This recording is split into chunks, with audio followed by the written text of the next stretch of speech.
Bonjour les enfants, j'espère que vous allez bien.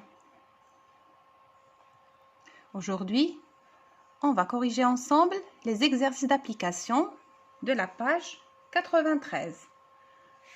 On va commencer par l'exercice 10, page 93. Alors, diviser par 10 a 41,2 divisé par 10. Lorsqu'on divise un nombre décimal par 10, qu'est-ce qu'on fait les enfants? On décale la virgule d'un seul chiffre vers la gauche. Donc la virgule, on va la décaler d'un seul chiffre. On obtient 4,12. C'est 293,5 divisé par 10. On fait la même chose. Donc divisé par 10, on décale la virgule d'un seul chiffre. On met la virgule ici. On obtient 29,35. F, 5,5 divisé par 10. Alors, si on décale la virgule d'un seul chiffre vers la gauche, on n'a pas de chiffre. Qu'est-ce qu'on fait les enfants? On peut ajouter des zéros devant le nombre. On obtient 0,55. H, 0,7 divisé par 10. Alors, si on décale la virgule d'un seul chiffre, il n'y a pas de chiffre, donc on peut ajouter un 0. On obtient 0,07.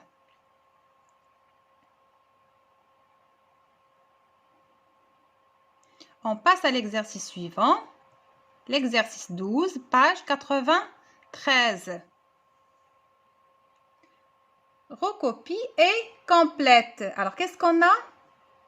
On a des divisions à trous. Alors, dans l'exemple, on a 6,75 est 10 fois plus petite que 67,5. Alors, dans A, on a 16,5. On va diviser par un nombre.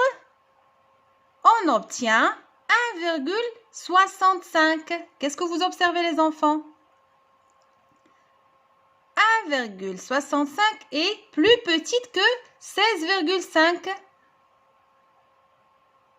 Alors, comme vous voyez, la virgule est décalée vers la droite ou vers la gauche? Vers la gauche. Donc, on a de combien de chiffres? D'un seul chiffre. Donc, on a divisé par 10, bien sûr. C'est 0,5 divisé par égale à 0,05. Alors, on a décalé la virgule vers la gauche de combien de chiffres? D'un seul chiffre. Alors, on a divisé par 10, bien sûr. D, 37,5 divisé par égale à 0,375.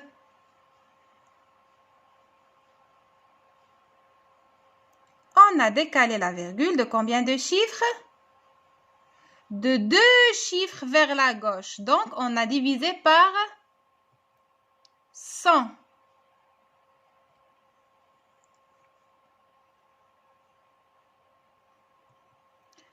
F, 1,9 divisé par égale à 0,19.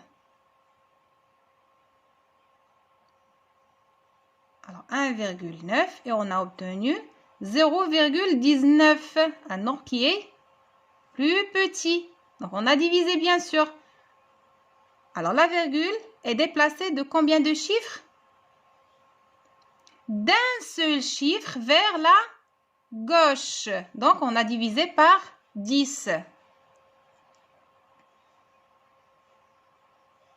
Corrigez bien les enfants. Et vérifiez. On passe à l'exercice suivant. L'exercice 13, page 93. C'est un problème. La 330 a effectué son premier vol en 1995. Les dimensions de cet appareil sont les suivantes. Longueur 58,8 mètres, envergure 60,3 mètres, hauteur 17,4 mètres. Quelles seraient les dimensions d'une maquette 100 fois plus petite en mètres puis en millimètres? Alors, il faut faire attention les enfants aux unités de mesure. Alors, puisque la maquette est plus petite, qu'est-ce qu'on va faire? On va diviser par 100, puisque c'est 100 fois plus petit, donc on va diviser par 100. Donc, on commence par la longueur.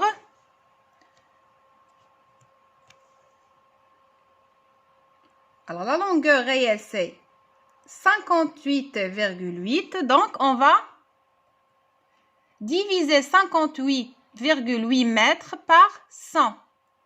Alors, quand on divise par 100, on décale la virgule de 2 chiffres vers la gauche. On obtient 0,588 mètres.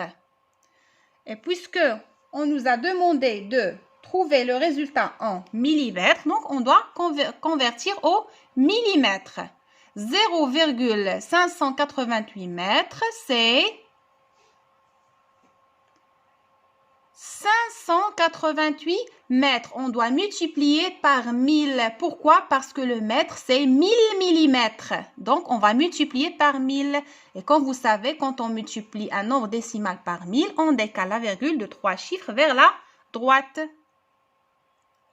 On passe à l'envergure. Alors, 60,3 mètres, puisque c'est 100 fois plus petit, donc on va diviser par 100.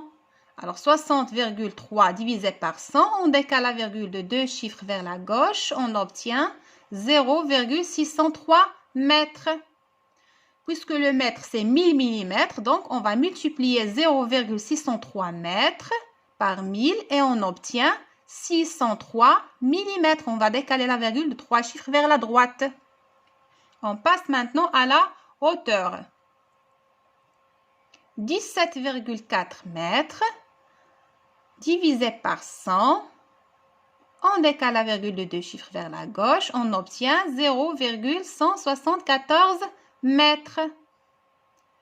Et 0,174 mètres égale à 174 millimètres si on la multiplie par 1000. Corrigez bien les enfants et vérifiez aussi. Et à bientôt.